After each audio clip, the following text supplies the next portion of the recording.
Hi, Lynette. Can you hear me? Oh,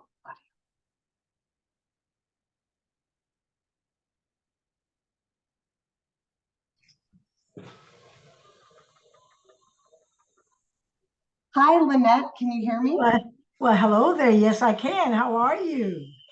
So good. Thank you for joining us today. And thank you for having me.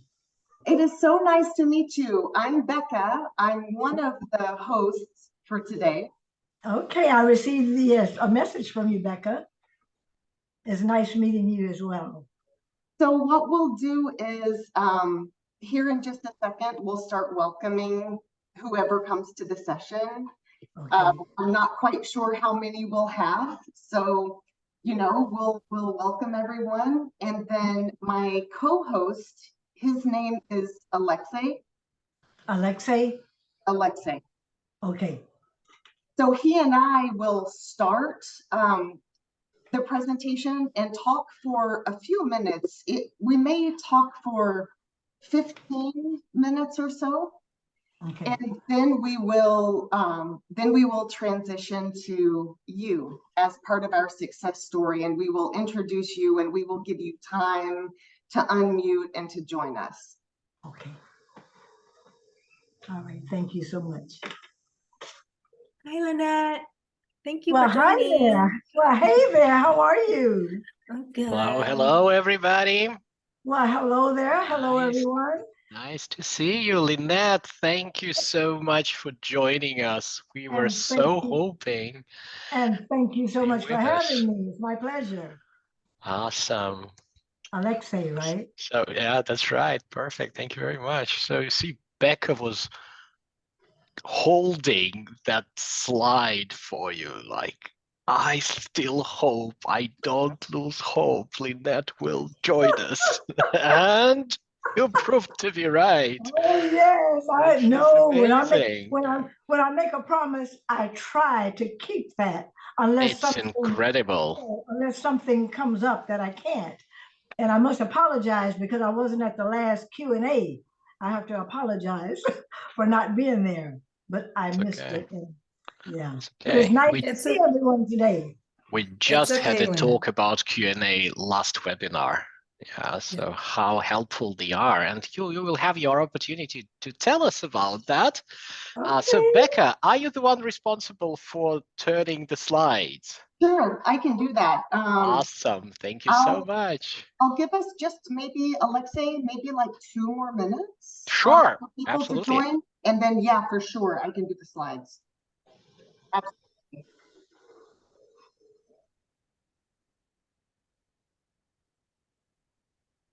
I saw Pat there just a few moments ago. Hi, Pat. Hi, Lynette. I'm still here. You might not see me. And I'm apologizing to you for missing out on that last Q&A. And that's okay. It wasn't because I didn't have on the calendar in my alert. Something else came up that day at that time. Okay. Yeah, but I wanted to be there. I just want you to know that. We love having you there, but we understand if you can't make it. I enjoy being there. I really do. You look nice today. Fun. Is it your hair? Something different about you today? Yeah, we were told to look different. Indeed. Why didn't they tell me? Well, not to look different. Well, isn't that beautiful though? Not to look like our everyday self. If you notice, I love you, Pat. We were told to look different. I haven't had on lipstick in what, going on 4 years now. This was the first time. I haven't had lipstick on for a long time. My husband actually hates it, so. Oh, does he? Oh, yeah. Okay. I believe all lipstick companies gone bankrupt during COVID. Everybody was wearing masks. Why you need lipstick? You need those eyelashes, right? Exactly. Yes. That's great pivoting for all the beauty industry. Yeah. The winged eyeliner was the thing, and eyebrows. Yes. Yeah. I have to share a funny story. on Tuesday, I taught a Russian speaking group on Zoom. And one of the gentlemen for several months now on Zoom in his settings, he somehow has a filter turned on. So he always comes into Zoom meetings and it looks like he's got this great pink lipstick on and he can't turn it off and it drives him crazy. It's so funny. Maybe that's the idea.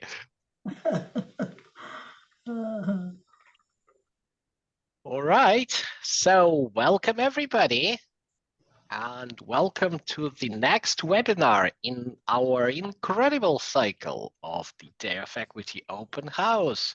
So let me welcome you on behalf of the entire CTN Community Tech Network, and more specifically our Digital Lift team.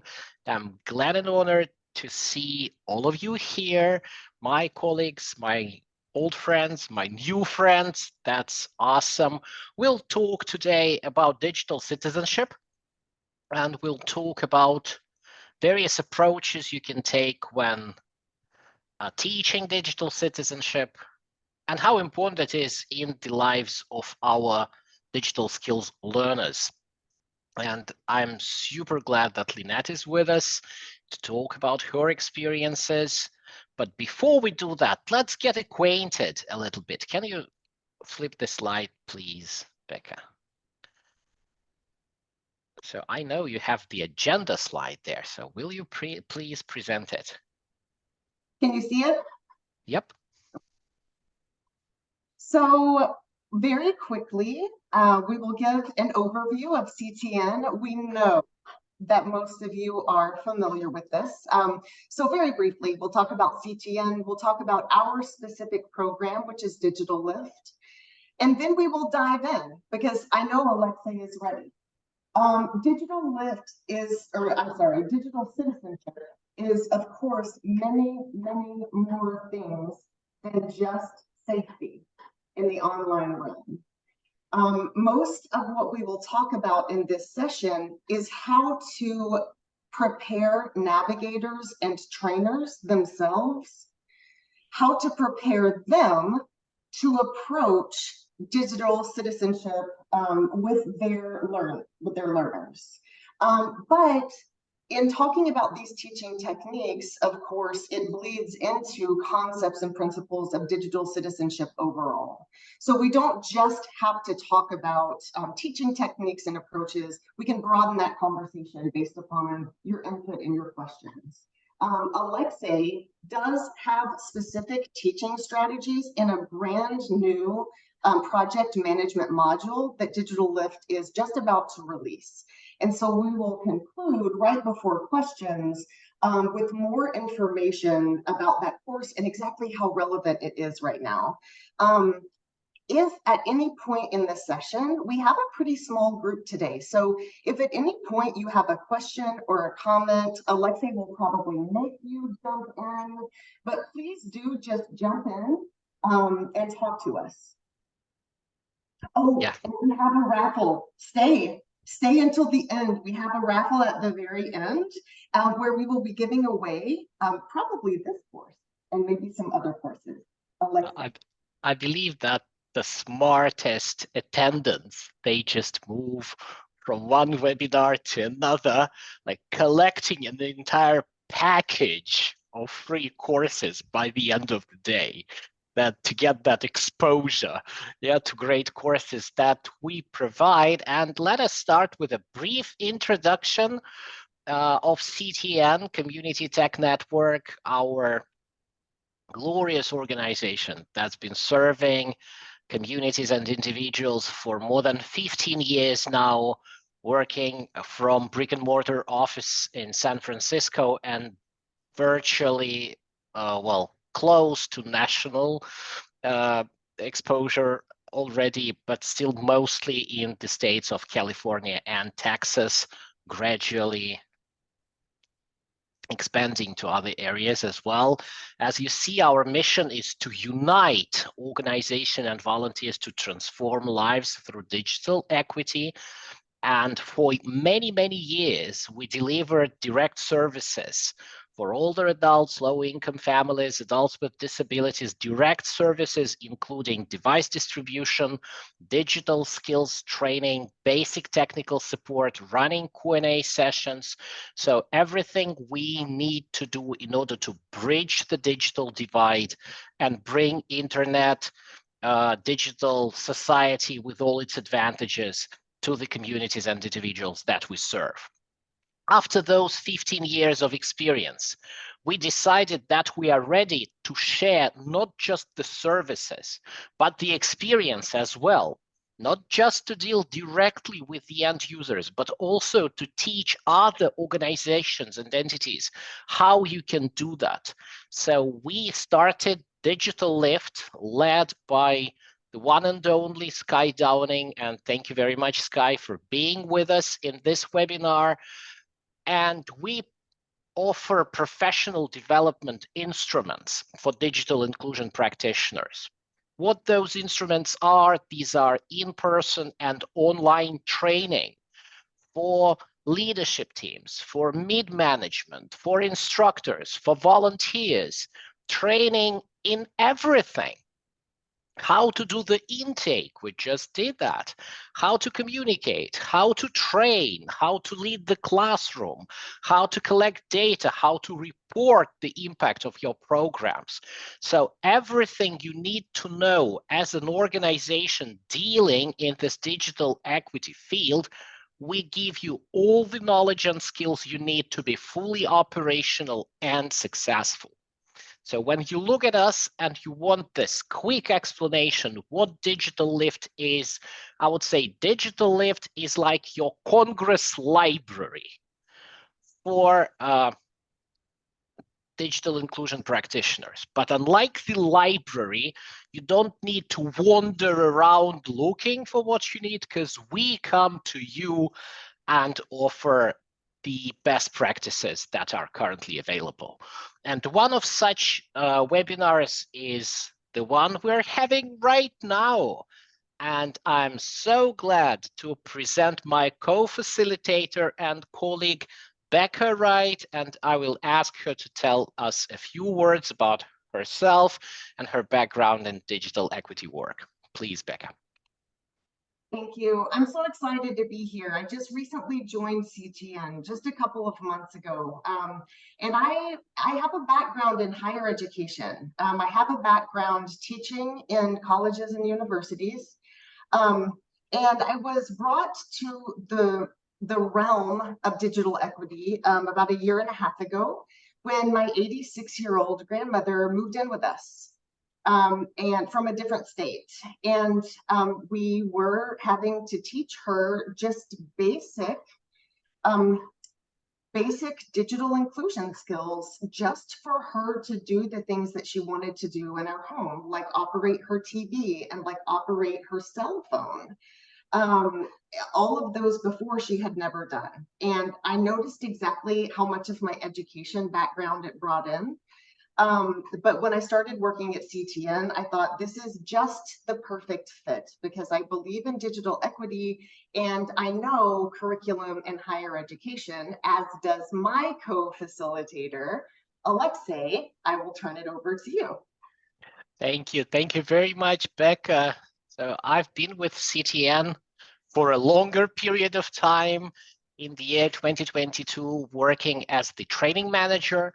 So I personally led our team of 20 instructors across all of the programs in 6 to 8 languages, in multiple locations, virtually and in person, not just managing their capacity and time, but also leading the discussion groups where we exchanged best practices, where we shared our knowledge and know-hows and some insights about how to make the education better and more impactful, and overall create a stronger result of our activity as an organization and the training group.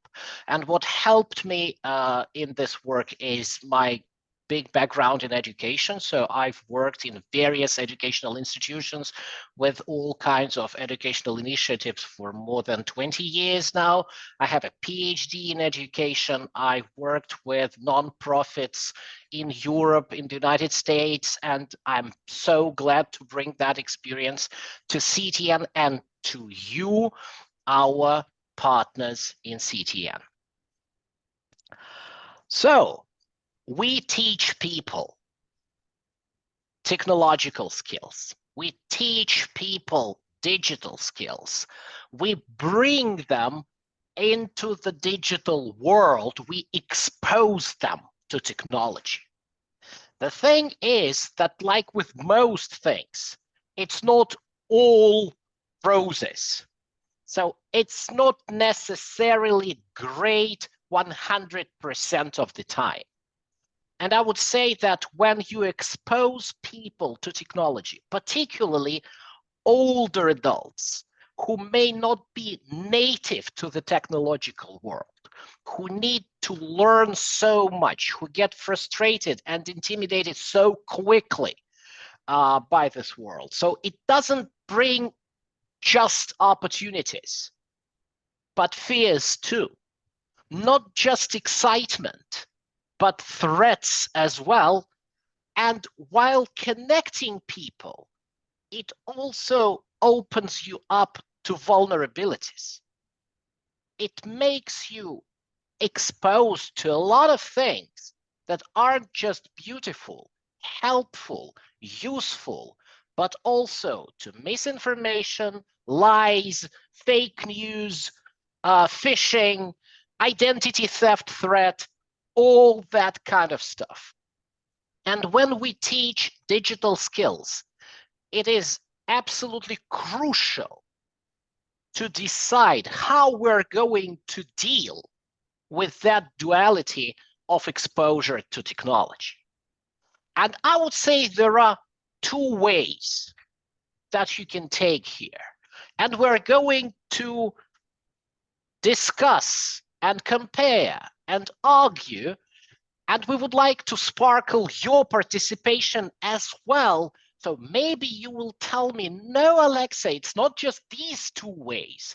There is a totally different third way of making people prepared for digital participation, for this digital citizenship.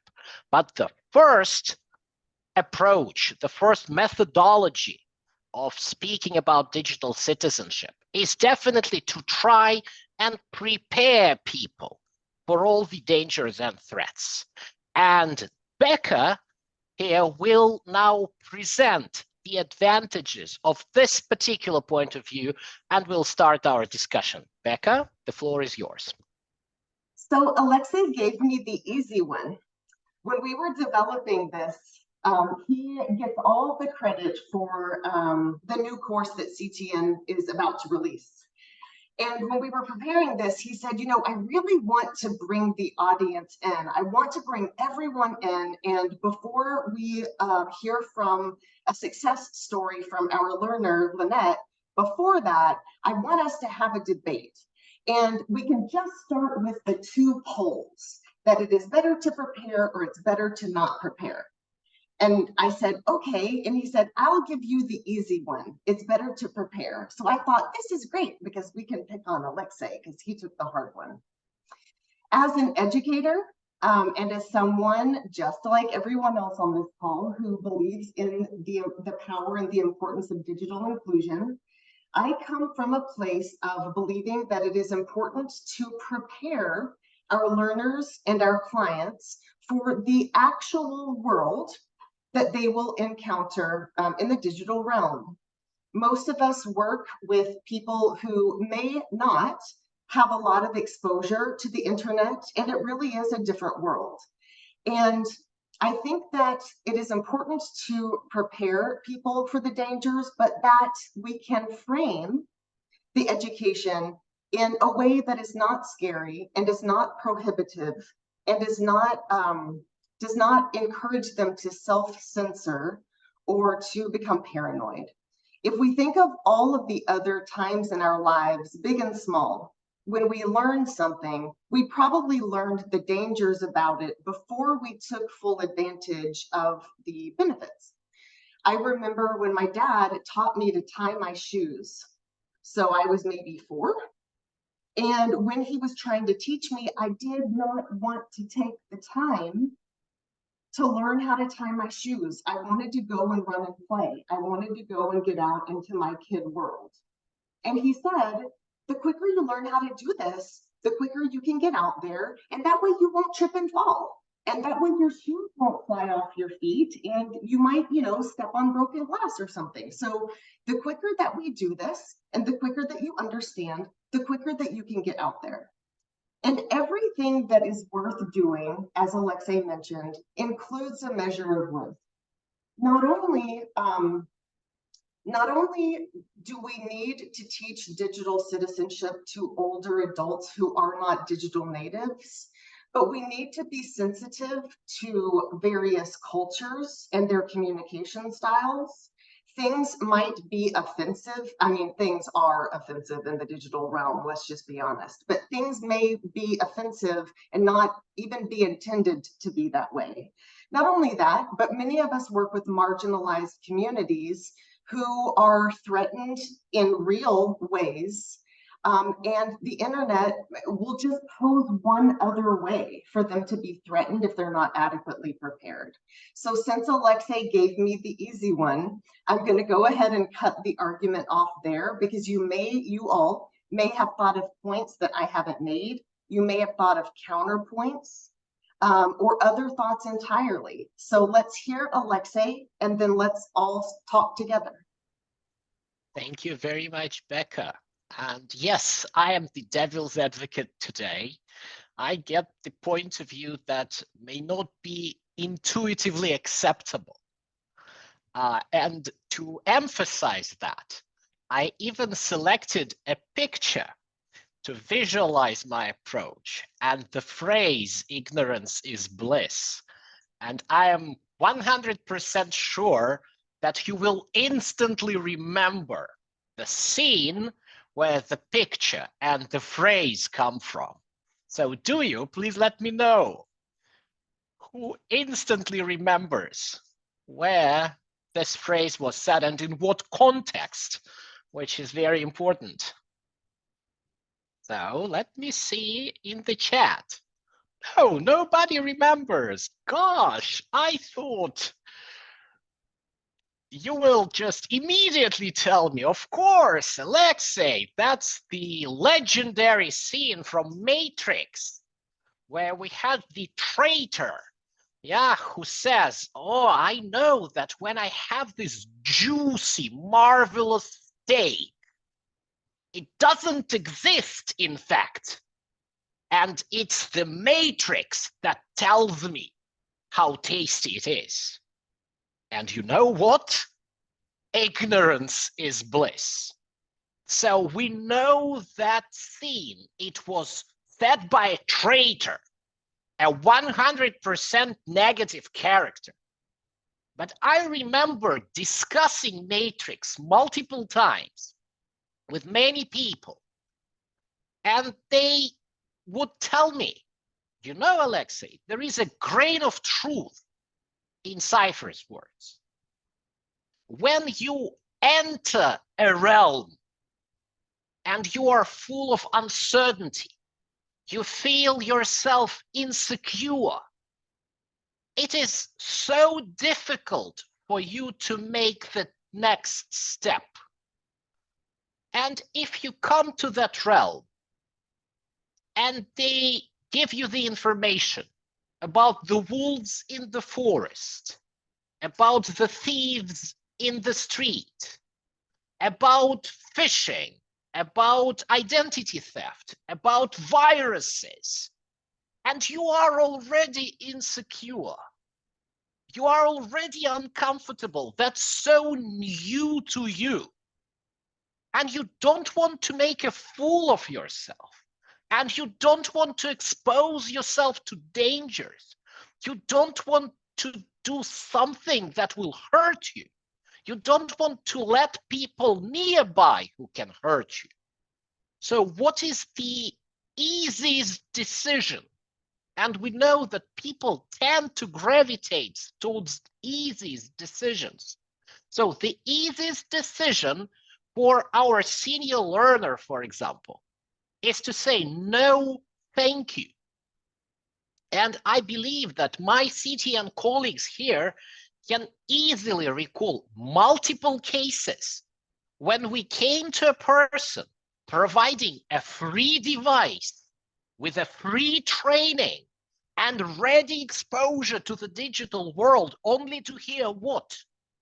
No, thank you. I know so much about the dangers there.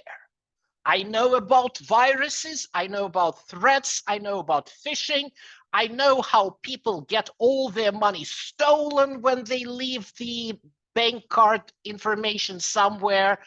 I don't want to deal with that. Please take your device away. I witnessed cases like that myself firsthand. And I would tell you, that's a very real aspect of this entry threshold where we need to be very conscious. We need to be aware of the way of thinking of our learners. And I am super grateful to Becca for bringing simple analogies from her childhood. So she talked about her father teaching her to lace her shoes. Let me tell her a story about my son learning how to dribble a basketball. So he's a small boy. Everybody around is playing basketball. That's Bay Area, Golden State Warriors, crazy people around. Yeah, so he wants to dribble a basketball. So he starts taking it and just bumping it against the ground, doing it with both hands, obviously. So just bumping and catching with both hands. Then there is a guy who comes by and says, no, you can't do that. That's double dribble. You don't do that in the real game. You need to dribble with one hand because that's the rule. So what does my son do? What do you think? He drops the ball and never takes it again. So he's a beginner. He needs to make his first step, and he needs to make this first step in the environment that is as easy as possible. He wants to take care of as few things as possible. So when I start my Google account, let's say I'm 75, and I start my Google account, it's, oh, no, please get back. Thank you, Becca. So it's hard enough for me to go through all of the panels providing all information. And if you add another level of complexity to it, just now you have to think about creating your password. It has to be a secure password. So don't do QWERTY 123. Do something that will take aeons to hack. So now I'm started thinking about hacking. Now I'm insecure. You give me an email and you say, please pay attention. What is the address line where this email is coming from? I go to the website. Now you're telling me, please take a look if it is HTTPS, if it is secure or not. So now I have to think about so many things and I'm scared. I don't want this extra pressure. What do I want? I want to say, no, thank you. Take your tablet away. Take your smartphone away. If I need anything, I will ask my grandchildren to do it for me. I don't want to deal with it myself. So now that I'm telling you about that, does that sound familiar? Do you really understand what I mean? And remembering your own stories and your own experiences dealing with people suffering from digital divide. Do you remember how hard it was to bring them in, to get that buy-in for internet exposure? So now I would like to ask our friends and guests of this webinars, So what do you think? You hear the two extremes, Becca's and mine. So what do you think? Please feel free to join us. I see some new names. Jennifer, Marisol, Hira. Yeah, so lots of people. Please join us, share your opinions. Feel free to unmute yourself, turn on your camera and join the discussion.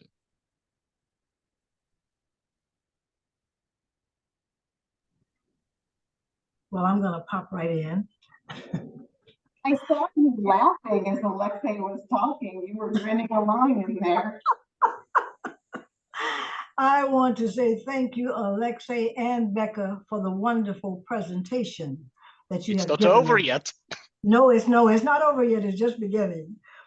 But I have a philosophy: keep it simple, stupid.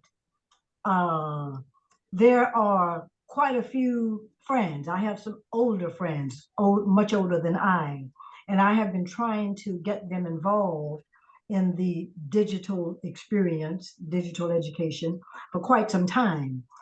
I think, and as you mentioned, Alexei, you know, our grandchildren, our children give us all of these beautiful and wonderful devices. They kind of just throw them on us and think that we have a built-in system to learn them. They're not as patient as we are, but they'll learn. Let them keep living. They don't take time to show us how to use these devices. So of course we become very frustrated. But with your methods, I think maybe more people will be interested, because with seniors, you have to take time. You have to be patient. You have to explain things in a way that their mind world understands that. I'm not one of the persons that will back off too easily from challenges. Matter of fact, I like challenges. I learned that from my late husband. But anyway, I'm very excited about the digital experience, the digital world, digital education. And if I can be of benefit to those in my world, in my community, I will continue to share as much as I can and to try to get them to at least look into this new world, because it is a new world, a brand new world, as a matter of fact. Everyone, this is Lynette White. She is one of CTN's clients. She works with one of our program directors, Pat Jew, who is also in the. And Lynette, did you become more and more interested in the digital realm, and did you pursue this on your own, or what has been your experience in getting online? I'll share a little bit with you about that. I came into the CTN program with some experience of my own, but I learned so much more after becoming involved in the program. I was introduced to the CTN program back in December of 2020 from a community center senior director. And the challenge to get involved with the CTN program, or what attracted me, was they would give you a tablet. I had never owned a tablet. I had never operated a tablet. My experience had been with computers, cell phones, but no tablet. So that kind of excited me. So in 2020, I became familiar with Stefan.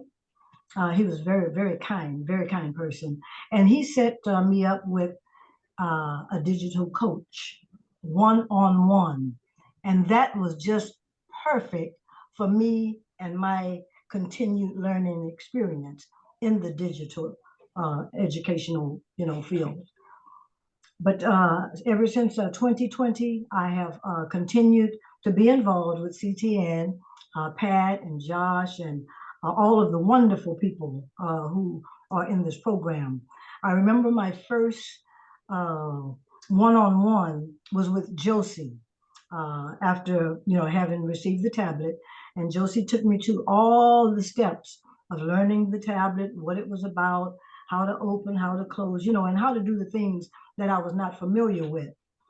I would have to say that many of the internet skills that I have acquired by being with CTN, I was able to connect with my health providers, with online groups, and made aware of a lot of the safety issues.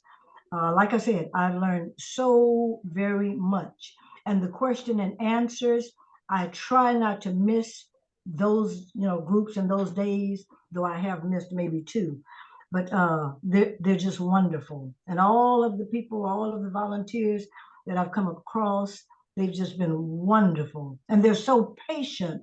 They're young people, but they're so patient and they're very knowledgeable and very skilled at what they do. So I have to applaud, the teams that I've worked with, the people that I've worked with.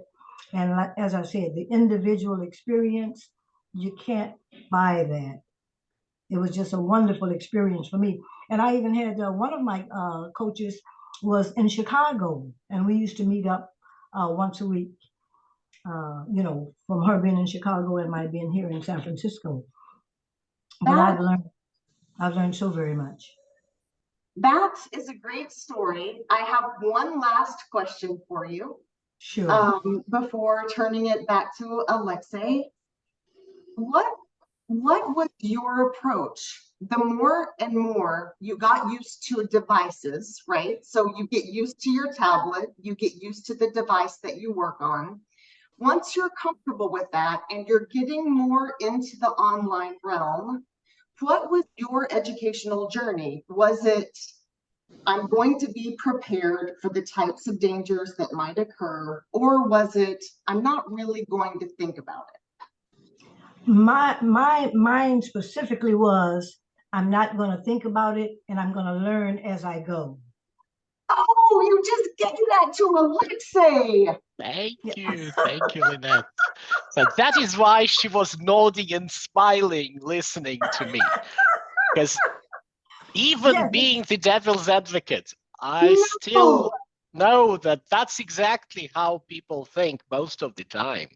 Thank you, Lynette. Thank you very much. But at the same time, I will say that Lynette is an advanced learner already. So she's been exposed to the digital world for a very long time. And she's not afraid now of speaking freely about that. You see, she's not afraid of dangers. So she's a courageous lady who can actually face all the challenges. But when we prepare to serve communities and individuals, we need to make sure that even people who are not that brave need to be encouraged to try the digital world. And when we're talking about people who may be much more susceptible to that insecurity and fear, so much less courageous than Lynette, they need this very patient approach. And if I may start speaking about our program of teaching digital citizenship, that's exactly where we cover all the approaches. So first of all, there are lots of programs in digital citizenship that are available in the market for schools, for kids, for adults, lots of programs. But they are all digital citizenship curriculum. There is a great void when it comes to train the trainer programs. So not about the digital citizenship itself, but about teaching digital citizenship and understanding how you approach this education journey. And so the Digital Lift made an effort and created this brand new Train the Trainer program that is called Teaching Digital Citizenship. It's not the program about digital citizenship. It's exactly about what we are discussing right now, what our approaches should be, how we approach the learner, how we take them to that digital exposure in the most safe, respectful, and responsible way. And this program is now available as a standalone self-directed learning module or as a part of our wider digital lift offering.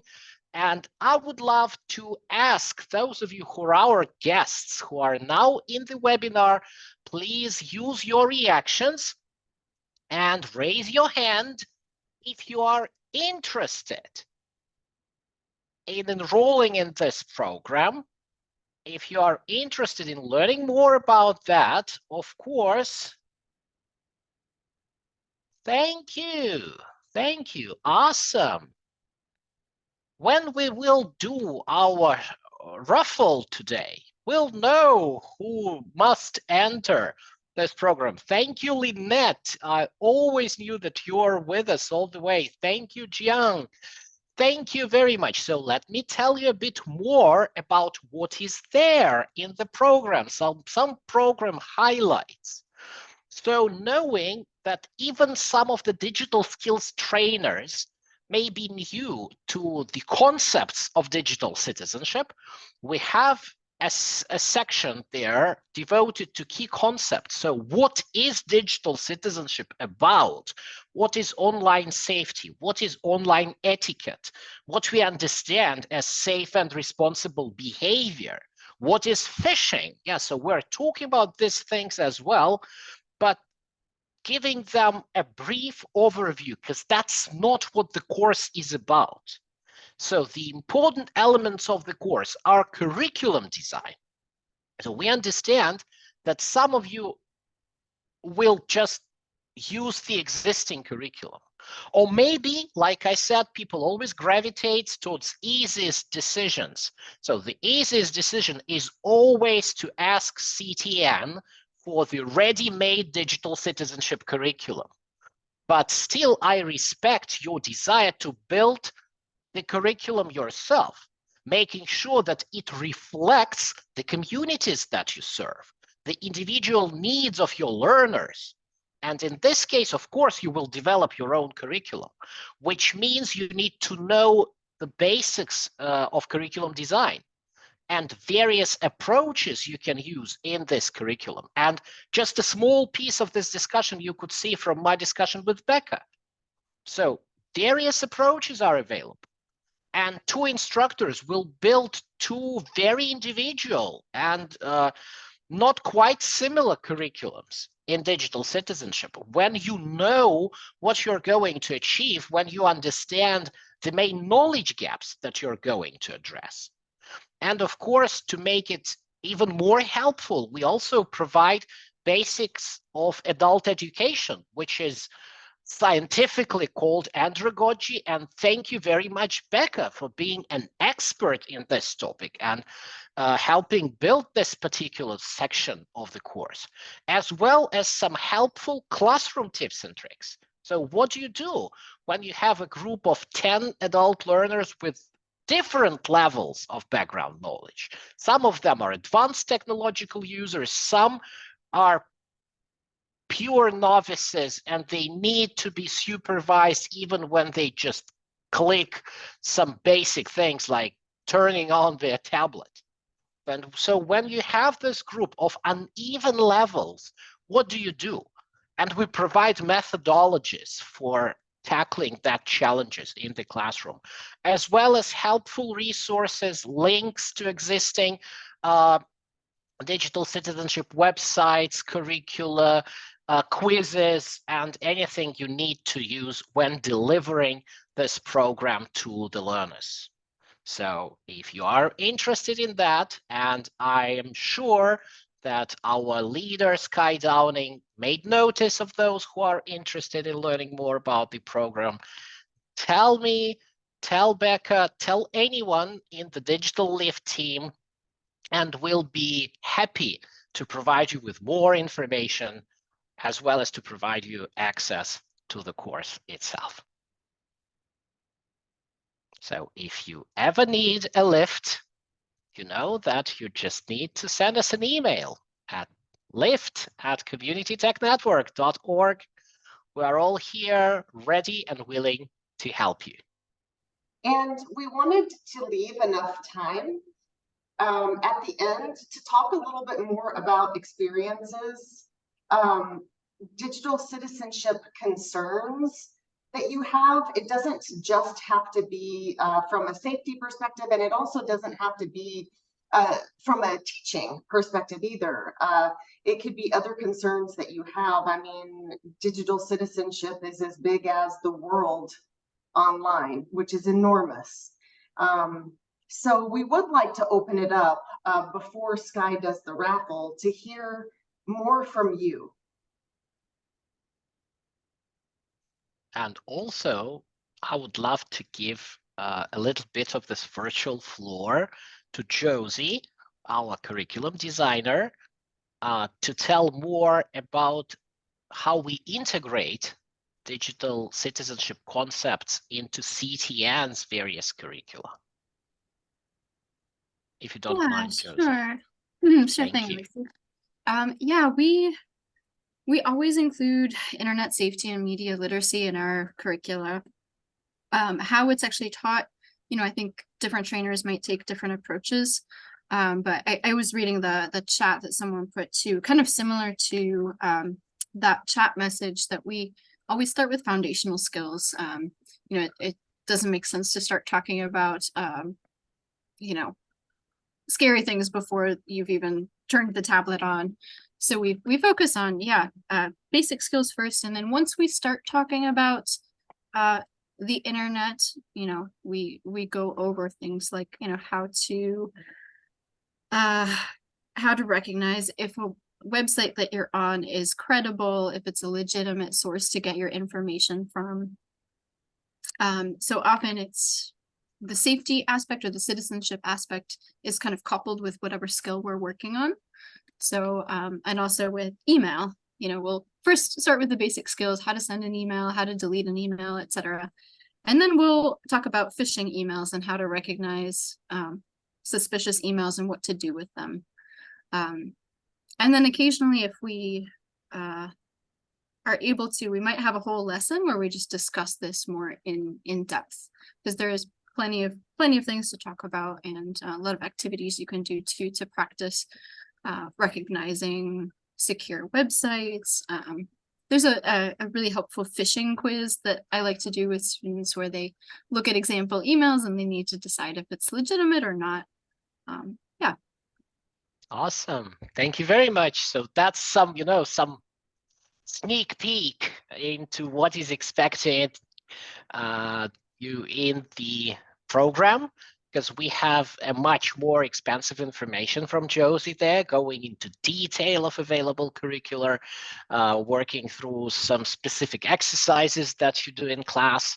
So once again, let me tell you that it's a wonderful course ready for your use. And we will now determine the winner of free access to this course. Some of you will be super lucky today. And let me give the virtual floor to our fearless leader, Sky Downing, who will be the one leading the random generation. Thank you, Alexei. Thank you, Becca and Josie and Lynette. Thank you for joining us. Really appreciate you guys putting together this wonderful session for our Day of Equity open house. Thank you. And thank you to all of you for participating today. As a way of showing our thanks, we are gifting Lift enrollments and curricular products and the like on each of these sessions today. So there will be 3 lucky winners. And I am using an iOS application called Raffle Pro on my phone, which randomizes all of you as attendees and shows us who the winners are. So we're not just picking names out of a hat or what have you. It actually is being randomly generated as we speak. So I have 3 winners. Eliseo Ceja, Marisol Ferrante, and Tom Yang. The three of you will receive the first public access to our teaching digital citizenship self-directed learning module. It has not even been published on the website yet. So you will get the first access to this learning module. It is an asynchronous, completely self-led. We will contact you outside of this forum and get you enrolled in that product, and we do hope that you enjoy it.